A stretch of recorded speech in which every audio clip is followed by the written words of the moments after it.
कुरुक्षेत्र पहुंचे आम आदमी पार्टी के वरिष्ठ नेता एवं राज्यसभा सांसद संजय सिंह ने कहा, ईवीएम की शिकायत और चुनाव आयोग को नजरअंदाज नहीं करनी चाहिए। आम आदमी पार्टी के नेता ने कहा, इंडिया गठबंधन का सुयोग्य व्यक्ति सर्वसम्मति से बनेगा प्रधानमंत्री। कोरोना वैक्सीन कोविशील्ड पर अब गंभीर परिणाम आ रहे हैं। इस मुद्दे पर संजय सिंह ने कहा, आज 30 से 25 साल का नौजवान चलते हुए गिर रहा है। कोविशील्ड की वजह से हो रही है मौतें और इसकी गहराई से होनी चाहिए जांच। वहीं हरियाणा में हुए शराब घोटाले पर पूर्व मुख्यमंत्री मनोहर लाल द्वारा एसआईटी गठित करने पर कहा, एसआईटी का मतलब ठंड बस्ता डालो योजना। संजय सिंह ने कहा, अरविंद केजरीवाल ने 4 चीजों को लेकर अपनी बात प्रमुखता से कही है। पूरे देश में 200 यूनिट बिजली फ्री होगी, 1000 रुपये बेरोजगारी भत्ता नौजवानों को, 1000 किसानों तथा 1000 महिलाओं को प्रति माह दिया जाएगा और इसके साथ साथ पूरे देश में एमएसपी का कानून लागू होगा। उन्होंने कहा कि यह इसलिए होगा ताकि किसानों को उनकी फसल का दुगना दाम मिल सके और किसानों की आय दुगनी हो। वहीं उन्होंने कहा कि यह हमारा संकल्प है और हम इसको पूरा जरूर करेंगे। संजय सिंह ने भाजपा पर तंज कसते हुए कहा, आज भाजपा के प्रत्याशियों को गांव के अंदर घुसने तक नहीं दिया जा रहा। लोगों के अंदर इस सरकार के प्रति काफी रोष। देश एक भयंकर तानाशाही के दौर से गुजर रहा है और आपके ही हरियाणा से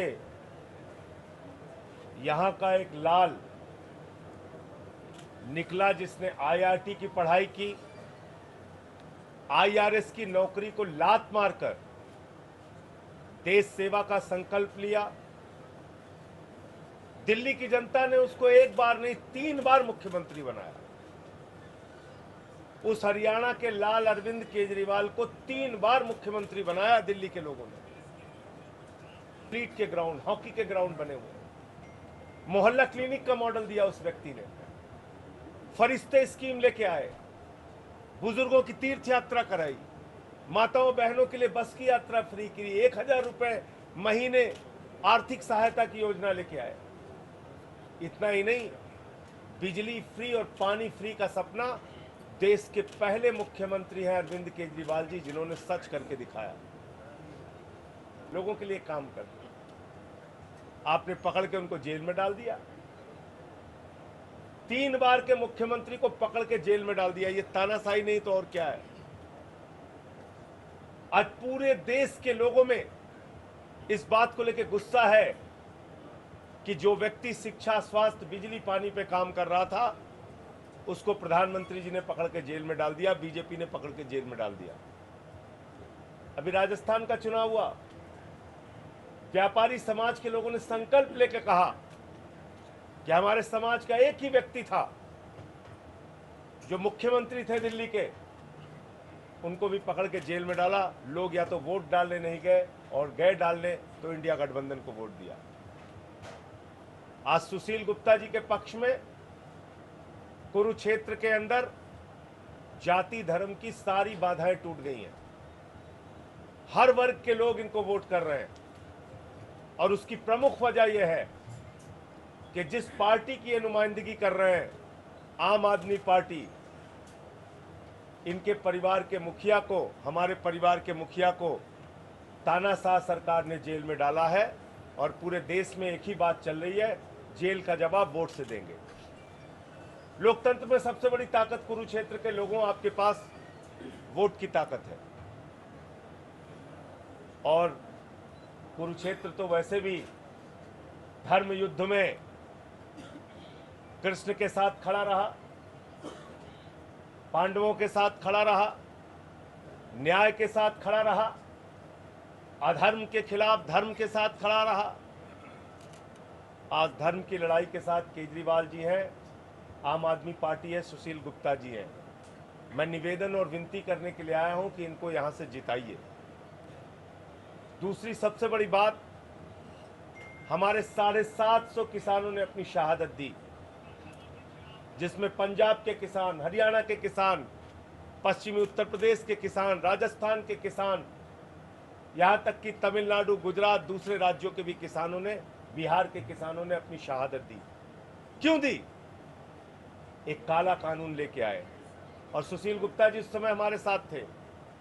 पंजाब के मुख्यमंत्री ने सुशील गुप्ता जी ने, हम लोगों ने प्रधानमंत्री के सामने विरोध किया था, नारे लगाए थे, वो आज भी होगा मौजूद, देख लीजिएगा आप। तो हमने अपनी जिम्मेदारी को पूरा किया है।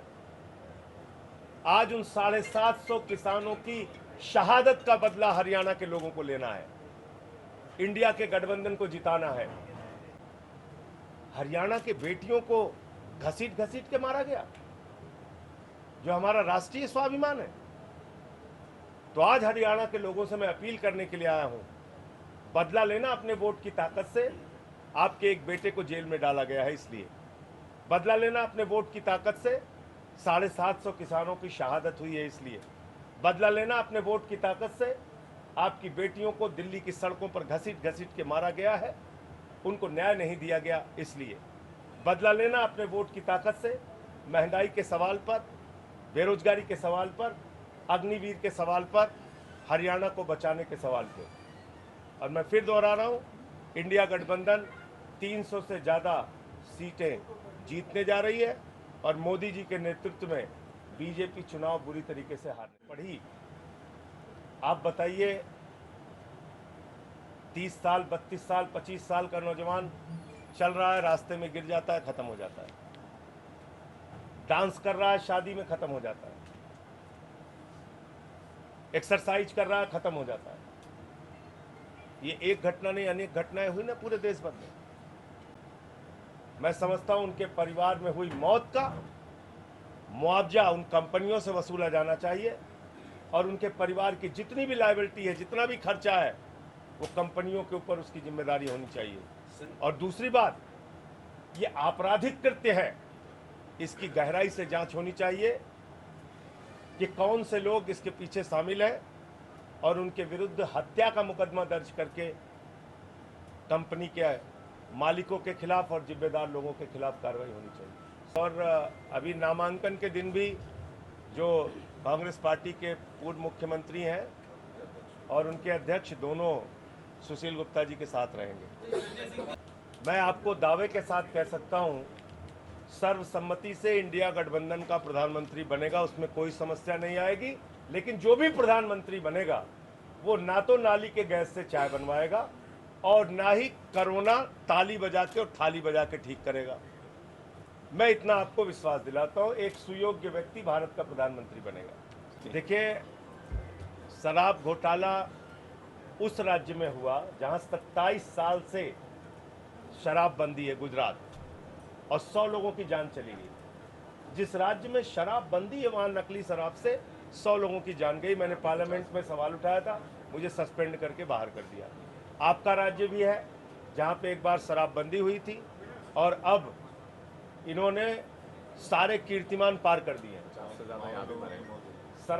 शराब के मामले में हरियाणा ने 52 लोगों की तो जान गई, इसके अलावा सारे कीर्तिमान पार कर दिए। मैंने तो बताया था जिलेवार की कितने ठेके किस जिले के अंदर है।